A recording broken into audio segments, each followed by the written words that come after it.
నమస్తే, welcome to fire media. నేను మీ వివేక్. ఇవాల్టి special guest dynamic leader Trinetra foundation president Madapati Parameshwar అక్క గారు ఉన్నారు. వెల్కమ్ చేద్దాం. నమస్తే అక్క. నమస్తే. ఒక్కసారి మా వ్యూవర్స్ కోసం మీ సెల్ఫ్ ఇంట్రడక్షన్ ఇవ్వండి. నమస్తే, నా పేరు పరమేశ్వరి మడపతి. నేను పుట్టింది నల్గొండ డిస్టిక్ చౌటుపల్. అలాగే మా నాన్నగారి పేరు పరమేశ్వరయ్య, అమ్మ పేరు నాగమ్మ. నేను చదువుకుంది అంటే 10th క్లాస్ వరకు ఇక్కడ దిల్షునగర్లో చదువుకున్నాను. తర్వాత పెళ్ళైన తర్వాత ఓపెన్ డిగ్రీ చేశాను. అక్క, మీరు త్రినేత్ర ఫౌండేషన్ పెట్టడం జరిగింది, ఎందుకు పెట్టాలనిపించింది? ముఖ్యంగా త్రినేత్ర ఫౌండేషన్ అనేది స్థాపించడానికి నాకు ఒక స్ఫూర్తి అనేది మా నాన్నగారు. ఆయనని చూస్తూ పెరిగాను కాబట్టి నేను చిన్నప్పుడు పెరిగిన వాతావరణం, ఆయన ఒక ఆయుర్వేదిక్ డాక్టర్ కావడం వల్ల వందల మందికి తన వైద్య సేవలు, నిరుపేదలకు ఎంతో మందికి తన వైద్య సేవలు అందించారు. అలాగే సామూహిక వివాహాలు అంటే పేదలకి ఊర్లో చాలా వరకు అతను హెల్ప్ చేస్తుండేను. ఇంకొకటి ఆ ఊరికి సంబంధించి ఒక సుభాష్ చంద్రబోస్ విగ్రహం కానీ, పిల్లలకి లైబ్రరీ కానీ, అలాగే గ్రామ పంచాయతీకి ఒక ల్యాండ్ కానీ, అతను చాలా సేవా కార్యక్రమాలు చేసిండు ఆ ఊరికి. ఆయనను చూస్తూ పెరిగినాను కాబట్టి నేను ఆయన ఇన్స్పిరేషన్ తోని నాకు సేవ అనేది నా బ్లడ్ లోనే ఉంది. ఇంకా సేవ అనేది నేను ఒక ఆడపిల్లగా ఒక పెళ్లి సంసారం ఇవన్నీ ఉంటాయి కాబట్టి ఇన్ని రోజులు నేను అవి ఉన్నా కూడా, అలాంటి ఉద్దేశం ఉన్నా కూడా నేను ఇప్పుడు నాకు టైం దొరికింది. పిల్లలు కొంచెం పెద్ద కావడం వల్ల నా ఇప్పుడు సమయం మొత్తం నేను కేటాయించగలుగుతున్నా ఫౌండేషన్ కి. ఆయన స్ఫూర్తితో నేను ఇది స్థాపించాను. ముఖ్య ఉద్దేశం ఏంటంటే హెల్త్, ఎడ్యుకేషన్, ఎంప్లాయ్మెంట్, వీటి గురించి త్రినేత్ర ఫౌండేషన్ పనిచేస్తుంది. అక్క, మీరు ఈ త్రినేత్ర అనే పేరు, ఇదే పేరు ఎందుకు ఎంచుకున్నారు? త్రినేత్రాన్ని పేరు పెట్టడానికి ఒక అంటే ముఖ్య కారణం ఏంటంటే, అంటే నా చిన్న కూతురు పేరు నేత్ర, ఆ పేరు కలిసి వస్తుందని ఒకటి. తను కూడా అంటే చిన్న ఇప్పుడు ఆమె US లో ఇంజనీరింగ్ అయిపోయింది, MS చేయడానికి వెళ్ళింది. కానీ తన చిన్న వయసులో తనకు కూడా ఈ సేవా కార్యక్రమాలు ఇవన్నీ నెక్స్ట్ అంటే ఇప్పుడు త్రినేత్ర ఫౌండేషన్ ప్రెసిడెంట్ నేను, నెక్స్ట్ వైస్ ప్రెసిడెంట్ అమ్మాయి అనమాట. ఆమెకు చాలా ఇంట్రెస్ట్ ఈ సేవా కార్యక్రమాలు, తన పేరు మీద అది స్టార్ట్ చేయడం జరిగింది. అసలు మీ ఫౌండేషన్కి ఫండ్స్ ఎక్కడి నుంచి వస్తున్నాయి? అసలు మీరు సేవా కార్యక్రమాలు ఎట్లా చేస్తారు? ఇప్పటి వరకు అయితే ఫౌండేషన్ కి నేను ఎటువంటి ఫండ్స్ తీసుకోలేదు. ఇది నా సొంత నిధులతోనే నిర్వహించడం జరుగుతుంది. అంటే ఇప్పుడు నేను చేసేది ఒక 100 మందికో 1000 మందికో అనుకుంటే నేను చేయగలుగుతా. ఇక మీద నేను ఇంకా భారీ ఎత్తున చేయాలి ముందు. ఇప్పుడు నేను 100 మందికి సేవ చేసేది ఒక 1000 మందికి చేయాలనుకుంటే, ఇంకెవరైనా దీనికి సహకరిస్తే దీన్ని నేను ఇంకా కొంచెం పెద్ద ఎత్తున ఒక రాజేంద్ర నగర్ లెవెల్లో మొత్తం తీసుకెళ్లి ఇంకా సేవా కార్యక్రమాలు పెద్ద ఎత్తున చేయడం జరుగుతుంది. మీరు రాజకీయాలకు ఎందుకు వచ్చారు? అసలు ఎందుకోసం రావాలనిపించింది? మీ ఇన్స్పిరేషన్ ఎవరు? నేను రాజకీయాలకి రావడానికి ఒక ముఖ్య కారణం ఏంటంటే, ఇప్పుడు నేను నా ఏమంటారు కులం గురించి చెప్పాలి. నేను వీరశైవ లింగాయత్. ఇప్పుడు మాది ఇక్కడ BC కులం, కానీ మన కర్ణాటకలో అయితే ఒక ప్రభుత్వాన్ని శాసించే ఒక స్థితిలో ఎవరైతే సపోర్ట్ చేస్తారో లింగాయత్, అక్కడ ప్రభుత్వం నిలబడుతుంది అని ఒక సెంటిమెంట్ కూడా ఉంది. అలాంటి వీరశైవ లింగాయత్ ఒక బసవేశ్వరుడు ఎవరైతే వీరశైవ లింగాయత్ వ్యవస్థాపకుడు బసవేశ్వరుడు, ఆయన 800 సంవత్సరాల క్రితమే కుల వ్యవస్థ ఉండొద్దు, తర్వాత స్త్రీలకు సమాన హక్కు కల్పించాలి అనే ఒక ఆయన చాలా దీని మీద వర్క్ చేసిండు. 800 సంవత్సరాల క్రితం మన యునెస్కో ప్రకారం 1188లో ఏదైతే మన పార్లమెంట్ ఉందో అది అఫీషియల్ గా యూరోపా ఖండంలో స్థాపించారు. కానీ అన్అఫీషియల్ గా 50 సంవత్సరాలకి ముందే ఈ బసవేశ్వరుడు పార్లమెంటుని స్థాపించి అతను అక్కడ వాళ్ళందరికి స్త్రీలకు సమాన హక్కు, అలాగే దళితులకి వాళ్ళ ఏదైతే వాళ్ళ ఆలోచన తీసుకొని వాళ్ళతో మాట్లాడి చర్చించి అక్కడ ఆయన ఇంప్లిమెంట్ చేయడం జరిగింది. ఆయన నా ఇన్స్పిరేషన్, రాజకీయాల్లోకి రావడానికి బసవేశ్వరుడు ఇన్స్పిరేషన్. ఫస్ట్ మీరు ఏ పార్టీలో ఉన్నారు? ఫస్ట్ నేను బీజేపీ పార్టీలో ఒక 4 సంవత్సరాల క్రితం బీజేపీ పార్టీలో జాయిన్ అయినాను, DKR నగర్ సమక్షంలో. అయితే లోకల్ గా నాకు సరైన గుర్తింపు అనేది రాలేదు. నాకు రాజకీయాలు అంటే ప్రత్యక్షంగా మా నాన్నగారు రాజకీయాలు లేదు, కానీ పరోక్షంగా అతను రాజకీయ సపోర్ట్ అక్కడ కమ్యూనిస్ట్ పార్టీకి సపోర్టింగ్ గా ఉంటుండే. ఇక్కడ మా అత్తగారి తరఫు వచ్చేసరికి మా మామయ్య ప్రత్యక్ష రాజకీయాల్లో ఉన్నారు, వాళ్ళ అమ్మగారు కూడా కళ్యాణమ్మ ప్రత్యక్ష రాజకీయాల్లో ఉండే వార్డు మెంబర్గా. తెలంగాణ రాష్ట్రంలో మీ క్యాస్ట్ నుంచి రాజకీయంగా బలంగా లేరు, అసలు మీరు చాలా ముందుకెళ్తారు, ఎవరిని ఇన్స్పిరేషన్ ఎవరు, అసలు ఎలా ముందుకెళ్తారు? మీరు అన్నది ఒక అందుకు నిజమే. రాజకీయంగా ఇప్పుడు కర్ణాటకలో ఒక ప్రభుత్వాన్ని శాసించే స్థితిలో ఎవరైతే మాకు వీరశైవ లింగాయత్ ఎవరైతే ప్రభుత్వానికి సపోర్ట్ చేస్తారో అక్కడ వాళ్ళే ప్రభుత్వం అధికారంలో ఉంటది. ఇది కర్ణాటకలో. తెలంగాణ వచ్చేసరికి అంటే ఇప్పుడు నాకు ఇన్స్పిరేషన్ రాజకీయాలు ఎవరంటే బసవేశ్వరుడు. ఆయన ఇప్పుడు 800 సంవత్సరాల క్రితమే ఆయన ఎటువంటి ఇప్పుడు కుల వివక్ష గురించి, ఇప్పుడు స్త్రీల సమానత్వం గురించి ఆయన పోరాడిండు. ఒక బ్రాహ్మణ కులానికి చెందిన వాడైనప్పటికీ ఆయన ఇప్పుడు మా అగ్రకులాలకి జంజమని వేస్తారు. అది ఉపనయనం చేసేటప్పుడు నాకు మాత్రమే ఎందుకు, నా యొక్క చెల్లికి కూడా ఈ ఉపనయనం చేయాలని చెప్పి వాళ్ళ ఇంట్లో ప్రశ్నిస్తాడు. ప్రశ్నించినప్పుడు ఏమవుతుందంటే ఆడపిల్లకి ఇలాంటి జరగవి అని చెప్పి వాళ్ళ తల్లిదండ్రులు వ్యతిరేకించినప్పుడు, లేదు ఇప్పుడు ఆ చెల్లికి చేయకపోతే నాకు కూడా వద్దని చెప్పి ఇంట్లో ఇల్లు వదిలైనా బయటికి వెళ్ళిపోతాడు అనమాట. అంటే ఒక స్త్రీకి సమాన హక్కు కల్పించాలని చెప్పి ఆయన 800 సంవత్సరాల క్రితమే పోరాడిండు. ఆయనే నా ఇన్స్పిరేషన్. రాజ్యాంగం మనకు స్వాతంత్రం వచ్చిన తర్వాత రాజ్యాంగం రాసేటప్పుడు అంబేద్కర్ గారు కూడా ఇతని సలహా, రాజ్యాంగం రాసేటప్పుడు బసవేశ్వరుడి సలహా మేరకు కూడా కొన్ని సూచనల మేరకు రాజ్యాంగాన్ని రాసేటప్పుడు ఆయన సలహా సూచనలు కూడా తీసుకోవడం జరిగింది. ఇప్పుడు ఆ వేమన వీరబ్రహ్మం గారు ఎలాగైతే పాపులర్ అయినరో ఈయనంతా అనేది జనాదరణ పొందలేకపోయినరు. కాకపోతే ఇప్పుడు వేమన శతకంలో మనం కొన్ని పద్యాలు చూస్తుంటాం. ఆ వేమన గారిని కూడా ఇన్స్పిరేషన్ ఎవరంటే బసవేశ్వరుడే. వీరబ్రహ్మం గారికి కూడా ఇప్పుడు అతని దగ్గర ఒక ముస్లిం ప్రధాన శిష్యుడు ముస్లిం ఉంటుండే, తర్వాత మాల ఉంటుండే. వీళ్ళే ఆయన ప్రధాన శిష్యులుగా ఉంటుండే వీరబ్రహ్మం దగ్గర. ఆయన కూడా ఆయన ఇన్స్పిరేషన్ కూడా బసవేశ్వరుడే. మన వేమన దగ్గరికి వచ్చేసరికి అతను రాసిన పద్యంలో కూడా మనకు ఈయన యొక్క ప్రభావం కనిపిస్తుంది మనకు. మాలవాణి నంటి మరీ నీట మునిగితే కాటికి ఏగినప్పుడు కాల్చుమాల అప్పుడంటని అంటూ ఇప్పుడు ఎట్లొచ్చనో విశ్వదాభిరామ వినురవేమ అని మనం వేమన శతకం చదువుకుంటాం కదా. ఇతను రాసినటువంటి అంటే ఇప్పుడు మాలలను ముట్టుకుంటే స్నానం చేయాలనేది ఇంతకు ముందు ఉంటుండే మనకు. అలాంటిది మరి నువ్వు చనిపోయినప్పుడు నేను కాల్ చేసేది మాలోళ్ళే. అట్లాంటిది అప్పుడు లేని నీకు కులం అనేది ఇప్పుడు ఎక్కడి నుంచి వచ్చిందని చెప్పి మనకి వేమన శతకం చదువుకుంటాం. అది ఫస్ట్ కుల వ్యవస్థ అనేటువంటి ప్రశ్నించింది మన బసవేశ్వరుడు. ఇట్లా నాకు చాలా విషయాలలో నేను బసవేశ్వరుడిని నాకు ఇన్స్పిరేషన్. నేను రాజకీయాలకి రావడానికి ప్రధాన ఇన్స్పిరేషన్ బసవేశ్వరుడు. అట్లా మనకి అంటే అఫీషియల్ గా మనకు యునెస్కో ప్రకారము 1188లో ఐరోపా ఖండంలో ఇప్పుడు పార్లమెంట్ అనేది ఇప్పుడు మనం నిర్వహించిన ఫస్ట్ పార్లమెంట్ అఫీషియల్ గా అది. కానీ అన్అఫీషియల్ గా 50 సంవత్సరాల పూర్వమే బసవేశ్వరుడు ఇప్పుడు ఇట్లా కర్ణాటకలో నిర్మించి అక్కడ ఇప్పుడు స్త్రీలకి కులాల వాళ్ళకి అక్కడ ప్రాధాన్యత కల్పించి వాళ్ళ సలహాలు తీసుకొని ఆయన ప్రభుత్వాన్ని నడిపిండు అనమాట. అటువంటి కుల వ్యవస్థ కానీ స్త్రీలకు సమాన హక్కులు కల్పించిండు కాబట్టి నాకు ఆయన చాలా ఇన్స్పైరింగ్ గా అనిపిస్తుంది. అతను ఒక బ్రాహ్మణ కులానికి చెందినవాడైనప్పటికీ వాళ్ళ పేరెంట్స్ శివభక్తులు. అతనికి బసవేశ్వరుడు అనే పేరు పెడతారు. అతనికి ఇప్పుడు అగ్రకులాల్లో ఉపనయనం చేస్తారు. అది చేసేటప్పుడు తన చెల్లికి కూడా ఎందుకు చేయట్లేదని ప్రశ్నిస్తాడు. లేదు ఆడపిల్లలకి కాదు మగపిల్లలకి మటుకే ఇది ఉంటుందంటే తనకి చేయనప్పుడు నాకు కూడా వద్దని చెప్పి ఆయన ఈ అంటే స్త్రీలు పురుషులు అనేది సమాన హక్కు ఉండాలని చెప్పి ఇంట్లో నుంచి ఆయన వెళ్ళిపోవడం జరుగుతుంది. తర్వాత ఆయన ఒక రాజు దగ్గర బిజ్జలుడు అనే రాజు దగ్గర ప్రధాన పాత్ర పోషిస్తాడు. తర్వాత ఆయన చనిపోయిన తర్వాత రాజ్యాధికారం ఈయన చేసినప్పుడు చాలా ఒక మార్పులు చేస్తాడు అనమాట రాజ్యంలో.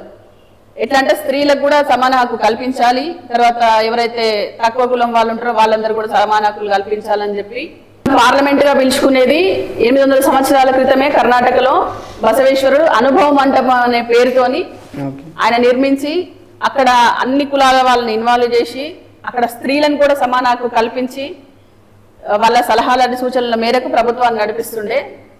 అటువంటి గొప్ప వ్యక్తి మన ఒక కర్ణాటకకే పరిమితం కావద్దు, విశ్వగురువుగా అనేది ముందుకెళ్లాలని చెప్పి అంబేద్కర్ గారు ఆయన సలహాలు తీసుకొని తర్వాత రాజ్యాంగం రాసేటప్పుడు స్వతంత్రం వచ్చిన తర్వాత ఆయన సలహా మేరకు రాజ్యాంగంలో కూడా కొన్ని పాయింట్లు పొందుపరచడం జరిగింది. తర్వాత ఆయన ఒక బ్రాహ్మణ స్త్రీకి ఒక మాలైనటువంటి అబ్బాయికి వివాహం జరిపించడం ద్వారా ఇప్పుడే మనం మామూలుగా ఇలాంటి వివాహాలు ఎవరు సమాజంలో ఒప్పుకోవట్లేదు. కానీ ఆయన 800 సంవత్సరాల క్రితమే ఒక కులాంతర వివాహం చేసిండు. దాన్ని వాళ్ళు అగ్ర కులాలు చాలా వ్యతిరేకించి వాళ్ళని చంపేయడం జరిగింది. తర్వాత ఈయనను కూడా వాళ్ళే అగ్రకులాల వాళ్ళు చంపేసిన ఒక నానుడు ఉంది. అక్క మీరు మీ రాజనగర్ కాన్స్టిట్యున్సీలో కానీ మీ శంషాబాద్ మండలంలో కానీ మీ త్రినేత్ర ఫౌండేషన్ ద్వారా ఏమేమి సేవా కార్యక్రమాలు చేశారు? ముఖ్యంగా నేను శంషాబాద్లో త్రినేత్ర ఫౌండేషన్ ద్వారా హెల్త్, ఎడ్యుకేషన్, ఎంప్లాయ్మెంట్ అది తీసుకుంటే, హెల్త్ విషయానికి వస్తే నేను అనేక హెల్త్ క్యాంపులు నిర్వహించడం జరిగింది. ఈ మధ్యనే ముఖ్యంగా ఆయుర్వేదిక్ హెల్త్ క్యాంప్. అది ఎట్లా అంటే మనం ఏదో ఫోటోల కోసమో పేపర్లో రావడం కోసం హెల్త్ క్యాంప్ నిర్వహించడం కాకుండా అది కంటిన్యూగా ఎవ్రీ మంత్ ఇక్కడ చేయడం జరుగుతుంది. అదే ఆయుర్వేదిక్ ఎందుకు అనుకున్నా అంటే నాన్నగారు ఆయుర్వేదిక్ డాక్టర్ కావడం వల్ల ఆ మెడిసిన్ ప్రభావం ఎలా ఉంటుందంటే దీర్ఘకాలిక రోగాలు అంటే ఇప్పుడు ఎన్నో సంవత్సరాల నుంచి తగ్గనటువంటి రోగాలు కూడా కొంచెం టైం తీసుకున్నా మంచి రిజల్ట్ ఉంటుంది. అంటే ఏదో మనం పేరుకు మాటకే చేసినా అయిపోయింది అని కాకుండా కంప్లీట్ గా వాళ్ళకి హెల్త్ ఇవ్వడానికి హెల్త్ క్యాంపులు నిర్వహిస్తుంది. అలాగే బ్లడ్ డొనేషన్. ఇప్పుడు తలసేమియా పేషెంట్స్ ఇక్కడ మనకి ఆరం గారు చూసుకుంటే చిన్న పిల్లలు ఒక 1 year 5 months పిల్లలు కూడా ఆ ప్రాబ్లంతో బాధపడుతున్నారు. నేను అక్కడికి స్వయంగా వెళ్ళి చూసిన తర్వాత చాలా నేను చలించిపోయాను. నాకు చాలా బాధ అనిపించింది. వాళ్ళకి ఒక కొన్ని రోజులు బ్లడ్ అనేది వాళ్ళ అందకపోతే ప్రాణాలు పోయేటువంటి పరిస్థితి కూడా ఉంటుంది. అటువంటి వాళ్ళ కోసం నేను బ్లడ్ క్యాంప్ అనేది నిర్వహిస్తుంటా. అలాగే ఎవరికైనా ప్రమాదంలో ఉంటే ఇప్పుడు స్కూల్ పిల్లలకి ఇప్పుడు ఎట్లా అంటే సడన్ గా మనకు చెప్పిరావు ఏదైనా యాక్సిడెంట్ అయినా ఏదైనా వాళ్ళ బ్లడ్ గ్రూప్ ఏంటో వాళ్ళకే తెలియదు. అట్లాంటప్పుడు గ్రూపింగ్ టెస్ట్ ప్రతి ఒక్కరికి మనకి ఇప్పుడు ఐడి కార్డ్ ఎట్లుంటే వాళ్ళ పర్స్ లో ఆ గ్రూపింగ్ టెస్ట్ చేయించి వాళ్ళందరి దగ్గర నేను అది ఉండేటట్టు సడన్ గా ఏదైనా జరిగినా కూడా వాళ్ళ బ్లడ్ గ్రూప్ ఇదని చెప్పి వెంటనే బ్లడ్ అనేది అందుతుంది. కాబట్టి బ్లడ్ గ్రూపింగ్ టెస్ట్ చేయించడం, హెల్త్ క్యాంపులు నిర్వహించడం. అలాగే నేను ఇంకా నాకు ఎక్కువ పేరు వచ్చిందంటే దీంట్లో టీబీ పేషెంట్, టీబీ మన ప్రధానమంత్రి గారు ప్రవేశపెట్టిన టీబీ ముక్తి భారత్, దాంట్లో నేను ప్రతి నెల ఒక 6 నెలల పాటు ఒక 100 మందిని అడాప్ట్ చేసుకొని టీబీ పేషెంట్స్ని నేను వాళ్ళకి పౌష్టికాహార కిట్స్ అందించడం జరిగింది. అలాగే ఇక్కడ గవర్నమెంట్ హాస్పిటల్ వాళ్ళ సహకారంతో వాళ్ళకి మెడిసిన్స్ 6 నెలల్లో వాళ్ళకి కంప్లీట్ గా క్యూర్ అయిపోయింది. వాళ్ళ చాలా హ్యాపీగా ఫీల్ అయినరు. దానికి నాకు మన గవర్నర్ అయినటువంటి తమిళసై గారు కూడా అభినందించారు ఆ విషయంలో. తర్వాత కలెక్టర్ గారు కూడా సన్మానించడం జరిగింది. హెల్త్ విషయానికి వస్తే నేను ఇలాంటి కార్యక్రమాలు చేస్తున్నా. ఇంకా పిల్లలకి ఎడ్యుకేషన్ విషయానికి వస్తే వాళ్ళకి ముఖ్యంగా అంగన్వాడీ లాంటివి పేద విద్యార్థులు స్కూల్ బ్యాగులు కూడా కరెక్ట్ ఉండవు. వాళ్ళకి స్కూల్ బ్యాగ్స్ కానీ బుక్స్ కానీ వాళ్ళకి చదువుకోవడానికి సంబంధించినవి. ఇంకా కొందరు పిల్లల్ని నేను అడాప్ట్ చేసుకొని ఇంకా ఎడ్యుకేషన్ కూడా ఇవ్వాలనుకుంటున్నా. ఎంప్లాయ్మెంట్, ఇంకా ఎంప్లాయ్మెంట్ విషయానికి వస్తే నేను చాలా జాబ్ మేళా కార్యక్రమాలు ఎవ్రీ ఇయర్ చాలా పెద్ద ఎత్తున జాబ్ మేళా కార్యక్రమం చేస్తా. అది కాకుండా ఒక 2 months కి 3 months కి ఒకసారి అంటే ఇక్కడ ఇంకా చిన్న కూడా జాబ్ మేళా కార్యక్రమాలు యూత్. నేను లాస్ట్ టైం చేసిన దాంట్లో ఒక 400 మందికి ఎంప్లాయ్మెంట్ వచ్చింది. ఇప్పటికి వాళ్ళు నాకు చాలా మంది కూడా ఫోన్ చేసి చెప్తుంటారు. చాలా నాకు అది మంచిగా అనిపిస్తుంది అనమాట. సేవ చేయడం వల్ల వాళ్ళ కళ్ళలో ఆనందం చూసినప్పుడు మంచిగా అనిపిస్తుంది. ఇంకా స్త్రీల గురించి ముఖ్యంగా వాళ్ళకి కుట్టు మిషన్లు కానీ తర్వాత బతుకమ్మ పండుగ చేసినప్పుడు నాకు దీంట్లో ఏమంటారు ఒక కవితకే ఇన్స్పిరేషన్ అనుకోవాలి. బతుకమ్మ చీరలు పంపిణీ చేయడం జరుగుతుంది. ఇలా స్త్రీల గురించి, పిల్లల గురించి, వృద్ధుల గురించి ఇప్పుడు ఒక 60 ఏళ్ళు దాటిన తర్వాత మోకాళ్ళ నొప్పులతో బాధపడే వాళ్ళు ఉంటారు.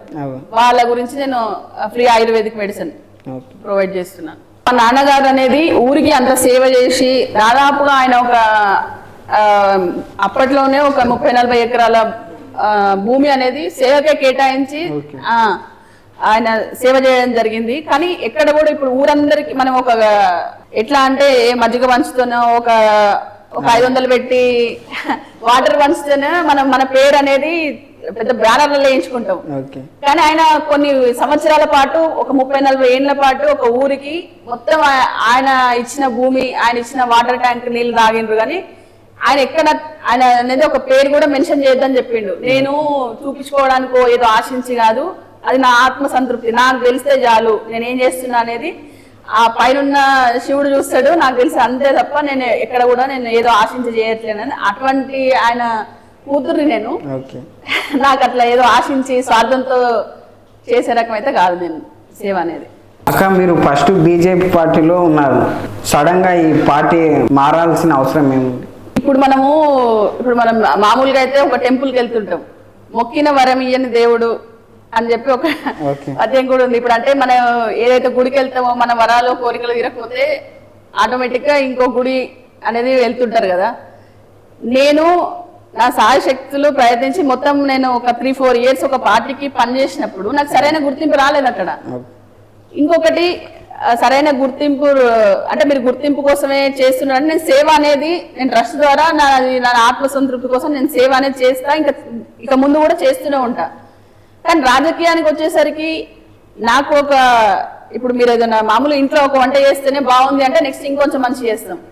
అట్లాంటిది నీకు అప్రిషియేషన్ లేనప్పుడు, గుర్తింపు లేనప్పుడు ఆ పార్టీలో, అందులో నేను ఒక బీసీ మహిళను, నాకు బీసీ మహిళగా నాకు అందులో గుర్తింపు లేనప్పుడు బీజేపీ అనేది అగ్రకులాలకే గుర్తింపు వస్తుంది అన్నట్టు నాకు అనిపించింది. కాబట్టి నేను ఆ పార్టీ నుంచి బయటకు రావడం, ఇంకోటి స్థానికంగా ఉన్న వాళ్ళు కూడా నాకు సహకరించలేదు, నేను ఆ విషయంలో డిసప్పాయింట్ అయినా, అందుకే నేను బీఆర్ఎస్ పార్టీకి రావడం జరిగింది. అంటే అసలు మీరు బీజేపీ పార్టీలో ఉన్నప్పుడు అసలు లీడర్లను ఎవరిని ఎదుర్కోలేకనే పార్టీ మారారని కొద్దిగా టాక్, ఇది ఎంతవరకు వాస్తవం? ఎదుర్కోలేక అంటే ఇప్పుడు నేను చేస్తున్నటువంటి ఏవైతే కార్యక్రమాలు ఉంటాయో కొన్ని ఆటంకాలు కలిగించడం జరిగింది. ఇప్పుడు నేను ఒక ఉమెన్స్ డే చేస్తుంటే వస్తున్న జనాలను కూడా ఆపేసి ఎందుకు వెళ్తారు అని చెప్పి అంటే చిన్న చిన్న విషయాలే నన్ను కొన్ని డిసప్పాయింట్ అయినా నేను. అట్లా నేను ఒక స్త్రీలు బయటకు వచ్చి ముందుకు వెళ్తుంటే కొంచెం ఎంకరేజ్ చేయాలి, కానీ అట్లాంటిది నాకు ఇబ్బంది కలిగించే కొన్ని జరిగినాయి. కాబట్టి నాకు అందులో నేను ముందుకు వెళ్ళలేనని నాకు అనిపించింది.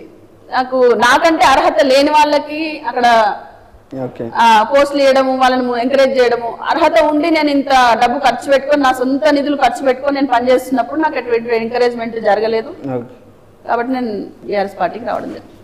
అసలు మీరు బీఆర్ఎస్ పార్టీని ఎందుకు ఎంచుకున్నారు? అంటే బీఆర్ఎస్ పార్టీలోకి ఎందుకు రావాల్సి వచ్చింది? అంటే వేరే పార్టీలు ఉన్నాయి కదా, కాంగ్రెస్ కానీ ఇతర ఎంఐఎం కానీ అనేక పార్టీలు ఉన్నాయి, అదే బీఆర్ఎస్ పార్టీలకే ఎందుకు రావాలనిపించింది? బీఆర్ఎస్ పార్టీ అంటే ముఖ్యంగా ఇక్కడ కేసీఆర్ ఇన్స్పిరేషన్, అతను తెలంగాణ ఉద్యమం చేసిన తీరు కానీ, తెలంగాణ కోసం అతను ప్రాణం కూడా పణంగా పెట్టి మన తెలంగాణ సాధించిండు. ఆ రోజు నేను అతని చూసి చాలా ఇన్స్పైర్ అయినా. ఒక మనిషి ఒక పట్టుదల, అంటే అనుకున్నది సాధించడం కోసం ఎంత దూరమైనా వెళ్ళే పట్టుదల, నాకు అది కేసీఆర్ ఇన్స్పిరేషన్. కాబట్టి బీఆర్ఎస్ పార్టీకి రావడం జరిగింది. అంటే ఇప్పుడు లాస్ట్ 10 years వాళ్ళే రూలింగ్లో ఉన్నారు, ఏమి అభివృద్ధి కార్యక్రమాలు చేయలేదు కదా, అంటే జనాలు అంటారు, ఎందుకోసం వెళ్ళడం జరిగింది అంటున్నారంటే ఇప్పుడు ఆల్రెడీ మీరు గత సంవత్సరం అయిపోయింది కాంగ్రెస్ ప్రభుత్వం వచ్చి, ఎంత వ్యతిరేకత వస్తున్నదో మళ్ళీ ఎక్కడున్నో కేసీఆర్ సార్ ఎక్కడున్నారని చెప్పి జనాలే అడుగుతున్నారు. నీళ్లు, నిధులు, నియామకాలు వీటిపైనే కదా ప్రభుత్వము, ఇప్పుడు బీఆర్ఎస్ ప్రభుత్వం అనేది ఏర్పడింది. మనకి ఇప్పుడు మెయిన్ అక్కడ రైతులు అనేది కేసీఆర్ గారు, అతను ఒక రైతు కాబట్టి అతను కూడా ఒక వ్యవసాయం అనేది తెలుసు, రైతు బాగా తెలుసు కాబట్టి రైతులకి రైతు భరోసా గాని, ఇప్పుడు కళ్యాణ లక్ష్మి గాని, ఆయన చేసిన కార్యక్రమాలు మనం చెప్పుకుంటూ పోతే ఈ ఇంటర్వ్యూ అనేది మొత్తం టైం కూడా సరిపోదు. అది జనాలకు తెలుసు ఆయన ఏం చేసిండు అనేది, ఆయన ద్వారా లబ్ధి పొందిన వారికి తెలుసు, వికలాంగులకైతేనేమి, మహిళలకైతేనేమి. తర్వాత ఇప్పుడు పంట పొలాలు ఇప్పుడు నీళ్ళు లేక ఇబ్బంది ఎంతమంది రైతులు పడుతున్నారో మనం చూస్తూనే ఉన్నాం. ఏమంటారు అంటే బీఆర్ఎస్ పార్టీ కేసీఆర్ గారు చేసిన అప్పులే కట్టలేకపోతున్నాము అంటారు, దానికి ఏమంటారు? అప్పులు ఇప్పుడు సమర్థవంతమైన నాయకుడు ఉంటే ఇప్పుడు బయటికి ప్రభుత్వము నేను ముందుకు తీసుకెళ్ళలేకపోతున్నా అంటే నాయకత్వ లక్షణాలు ఉండి నువ్వు ముందుకు తీసుకెళ్లాలనుకుంటే రేవంత్ రెడ్డి గారు ఆ విషయంలో 100% ఫెయిల్ అయినరు. ఇప్పుడు అదే మనకు కేసీఆర్ ఉన్నప్పుడు అభివృద్ధి ఎట్లుంది, ఇప్పుడు ప్రతి ఒక్కటి ఇప్పుడు రియల్ ఎస్టేట్ వ్యాపారస్తుల దగ్గర నుంచి రైతుల చిన్న వ్యాపారస్తుల వరకు అందరు ఇబ్బంది పడుతూనే ఉన్నారు. మీరు బీజేపీ నుంచి బీఆర్ఎస్ పార్టీలోకి ఎందుకు పోవాలనుకున్నారు, ఎందుకు పోయారు? మనకి ఎమ్మెల్యే ఎలక్షన్స్ అప్పుడు నేను బీజేపీ నుంచి చెప్తున్నా సరైన గుర్తింపు లేక నేను బీఆర్ఎస్ వైపు మొగ్గు చూపడం జరిగింది. ఇక్కడ ప్రకాష్ గౌడ్ గారి సమక్షంలో నేను బీఆర్ఎస్ పార్టీలో జాయిన్ అయినా, దాని గురించి పనిచేసినాము, ఎమ్మెల్యేగా మేము గెలిపించుకున్నాము, అంత బాగానే ఉంది. తర్వాత వీళ్ళు మళ్ళీ మమ్మల్ని కార్యకర్తల్ని వదిలేసి మేము ముఖ్యమైన వ్యక్తులము వెళ్తున్నాము, తర్వాత కార్యకర్తలందరినీ రేవంత్ రెడ్డి గారి సమక్షంలో మేము జాయిన్ చేస్తామని చెప్పి వాళ్ళు ఎవరైతే ఉన్నారో అతని అనుచరులతో పాటు వాళ్ళు కాంగ్రెస్ లో జాయిన్ అవ్వడం జరిగింది. కానీ మేము మాత్రం ఆ పార్టీకి కట్టుబడి ఏదైతే మేము ఒక కేసీఆర్ గారి సిద్ధాంతాన్ని నమ్ముకొని అతని ఇన్స్పిరేషన్ తో మేము పార్టీలోకి వచ్చినామో మేము మటుకు అదే పార్టీలో ఉండి అదే పార్టీకి కొనసాగుతున్నాం.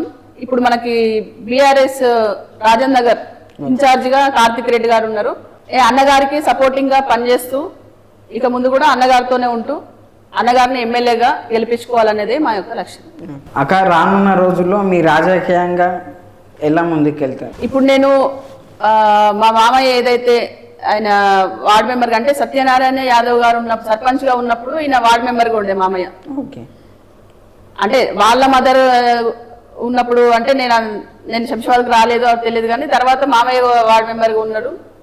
తర్వాత ఆయన ఇంద్రారెడ్డి గారికి కూడా పటోల ఇంద్రారెడ్డి గారికి కూడా మంచి స్నేహపూర్వకంగా ఉంటుండే, సపోర్టింగ్ గా ఉంటుండే.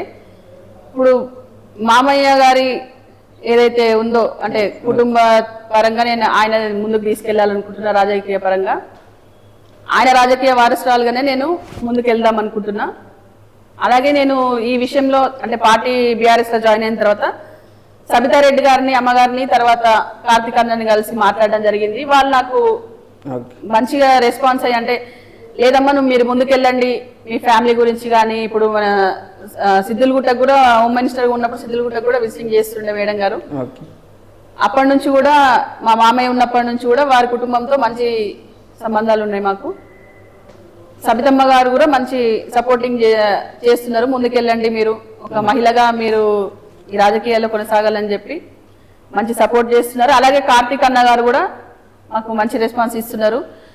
ఇంకా ఆయన ఆధ్వర్యంలో ఆయన దిశానిర్దేశం ప్రకారం నేను నడవాలనుకుంటున్నా. కార్తిక్ అన్న అడుగుజాడలో నేను నడుద్దాం అనుకుంటున్నా. ఆయన ఎమ్మెల్యేగా చూడాలనేది నా యొక్క లక్ష్యం. అలాగే ఆయన ఎటువంటి మనకి బాధ్యత అప్పచెప్పినా పని అప్పచెప్పినా దాన్ని నేను 100% నేను ముందుకు తీసుకెళ్తాను. అక్క, జనరల్గా ఉమెన్ అంటే రాజకీయాల్లోకి రావాలంటే ఇంట్లో కొద్దిగా అబ్జెక్షన్ పెడతారు. మీరు చాలా స్పీడ్గా ముందుకెళ్తున్నారు. ఎవరి వల్ల రాజకీయాలు చేస్తున్నారు అంటే మీ ఇంట్లో ఎవరు ప్రోత్సహిస్తున్నారు? ఇంట్లో హస్బెండ్ నరేందర్ గారు మంచి ప్రోత్సాహం ఉంటుంది. ఆయనే నా బ్యాక్ బోన్. ప్రతి కార్యక్రమంలో కూడా నాతో పాటు ఆయన ఇప్పుడు నేను వెళ్ళే మీటింగ్స్ కానీ ఏ కార్యక్రమంలో అయినా ఆయన కూడా దగ్గర ఉండి తీసుకెళ్ళడం జరుగుతుంది. ఆయన ఇప్పుడు మాకిద్దరు ఆడపిల్లలే. తన కూతురుని ఏ రకంగా అయితే ముందుకెళ్ళాలని చెప్పి అంటే కొడుకులు లేరు కూతుర్లనే కదా ఏం చదివిస్తా అంటే చాలా మంది అన్నారు కూడా మీకు ఇద్దరు అమ్మాయిలే ఎందుకు పెళ్లి చేసి పంపిస్తే అయిపోతుంది, వాళ్ళకి లక్షలు ఖర్చు పెట్టి ఎందుకు డాక్టర్ని ఇంజనీర్ చేస్తున్నారని చెప్పి అన్నారు. లేదు నాకు కొడుకులు కూతుర్లు ఎవరైనా ఒకటే అని చెప్పి ఆడపిల్లల్ని ప్రోత్సహించి వాళ్ళని ఎట్లాగైతే ముందుకు తీసుకెళ్ళిండో నన్ను కూడా ఆయన రాజకీయాల్లో ప్రోత్సహిస్తారు. మీరు ఈ త్రినేత్ర ఫౌండేషన్ ద్వారా శంషాబాద్లో ఎన్నో సేవా కార్యక్రమాలు చేస్తారు. బయట టాక్ ఏంటంటే ఏదో ఆశించి చేస్తారు, రాజకీయంగా యూజ్ చేసుకొని చేస్తారు అన్నట్టు కొద్దిగా మాకు టాక్ వినిపించడం జరిగింది. ఇది ఎంతవరకు వాస్తవం? ఇప్పుడు మనం ఏ పని చేసినా వ్యతిరేకించే వాళ్ళు తర్వాత మన గురించి మాట్లాడే వాళ్ళు ఉంటారు. కాసే చెట్టుకే రాళ్ళ దెబ్బలు అనేది మనందరికి తెలిసిన విషయమే. ఇప్పుడు ఏం చేయకుండా ఇంట్లో కూర్చున్న వాళ్ళ గురించి ఎవరు మాట్లాడరు. అదే మనం ఒక మంచి పని చేస్తుంటే దానికి ఇటు 90% పాజిటివ్ వస్తుంది, 10% ఎలాగో మనం ఏం చేసినా చేయకపోయినా మాట్లాడే వాళ్ళు అనుకునే వాళ్ళు ఉంటారు. కానీ ఇప్పుడు అది నేను ఎంత ఈజీగా తీసుకుంటా అంటే ఇప్పుడు ఒక కొండపైన మనం పేపర్ వేసి కొడితే దాని పేపర్ కొండకేం ఫరక్ పడదు అంతే కదా. అట్లనే నేను దాని గురించి నేను పెద్దగా పట్టించుకోను. అంటే ముందు ఇంకేమన్నా వ్యతిరేకత కానీ ఇంకేమన్నా వస్తే ఎలా ముందుకెళ్తారు, దాన్ని దాటుకుంటూ ఎలా ముందుకెళ్తారు అనేది అదే చెప్తున్నా కదా. ఏ పని చేసినా అలా అనేది ఉంటుంది. నేను రాజకీయ సమాజంలో ఏ పని చేసినా కూడా అందులో ఒక స్త్రీగా ఈ వీళ్ళకి ఏమవసరం హాయిగా తిని కూర్చోవచ్చు కదా, ఎందుకు ఇవన్నీ ఏదో ఆశించి చేస్తున్నారా ఏం చేస్తున్నారు అంటే ఇంతకు ముందు చేసిన వాళ్ళు ఏదైనా ఆశించి చేయొచ్చు. కానీ నేను మటుకు ఓకే ఇది నేను చెప్పిన కదా నాన్న ఇన్స్పిరేషన్. ఓకే మీరు మా ఊరికి వెళ్తే ఇప్పుడు మా నాన్న అక్కడ విగ్రహం కనిపిస్తుంది. ఒక ఒక మనిషి విగ్రహం పెట్టిండ్రంటే ఊరికేనే కాదు కదా, ఆయన చేసినటువంటి సేవా కార్యక్రమాలు, ఆయన కొన్ని వందల మందికి వేల మందికి సేవ చేసిండు కాబట్టి ఒక ఇన్స్పిరేషన్ పర్సన్ ఆయన విగ్రహం పెట్టిండ్రు. ఆయన బ్లడ్ నాలో ఉంది కాబట్టి నా బ్లడ్ లోనే ఉంది సేవ అనేది. నేను ఏదో ఈ రోజు కాదు, నేను చిన్నప్పటి నుంచి అంటే తరతరాలుగా మా ఫ్యామిలీ నుంచి వస్తుంది కాబట్టి ఆయన ఏది ఆశించే పదవి ఆశించో ఏది చేయలేదు. ఆయన పేరు ఎక్కడ కూడా అనేది ఆయన పేపర్లో కూడా ఎక్కడ కూడా అనేది రాదు. మా నాన్నగారు అనేది ఊరికి అంత సేవ చేసి దాదాపుగా ఆయన ఒక అప్పట్లోనే ఒక 30-40 ఎకరాల భూమి అనేది సేవకే కేటాయించి ఆయన సేవ చేయడం జరిగింది. కానీ ఎక్కడ కూడా ఇప్పుడు ఊరందరికి మనం ఒక ఎట్లా అంటే మజ్జిగ పంచుతూనో ఒక 500 పెట్టి వాటర్ పంచుతూనే మన పేరు అనేది పెద్ద బ్యానర్లలో వేయించుకుంటాం. కానీ ఆయన కొన్ని సంవత్సరాల పాటు ఒక 30-40 ఏళ్ల పాటు ఒక ఊరికి మొత్తం ఆయన ఇచ్చిన భూమి, ఆయన ఇచ్చిన వాటర్ ట్యాంక్ నీళ్లు తాగిండ్రు. కానీ ఆయన అనేది ఒక పేరు కూడా మెన్షన్ చేయొద్దని చెప్పిండు. నేను చూపించుకోవడానికో ఏదో ఆశించి కాదు, అది నా ఆత్మ సంతృప్తి. నాకు తెలిస్తే చాలు నేనేం చేస్తున్నా అనేది ఆ పైన శివుడు చూస్తాడు, నాకు తెలిసి అంతే తప్ప నేను ఎక్కడ కూడా నేను ఏదో ఆశించి చేయట్లేనని. అటువంటి ఆయన కూతుర్ని నేను. నాకు అట్లా ఏదో ఆశించి స్వార్థంతో చేసే రకం అయితే కాదు నేను సేవ అనేది. అక్క, మీ అమూల్యమైన టైం కేటాయించి మా ఫైర్ మీడియాకు ఇంటర్వ్యూ ఇచ్చినందుకు ప్రత్యేకంగా ధన్యవాదాలు. నమస్తే.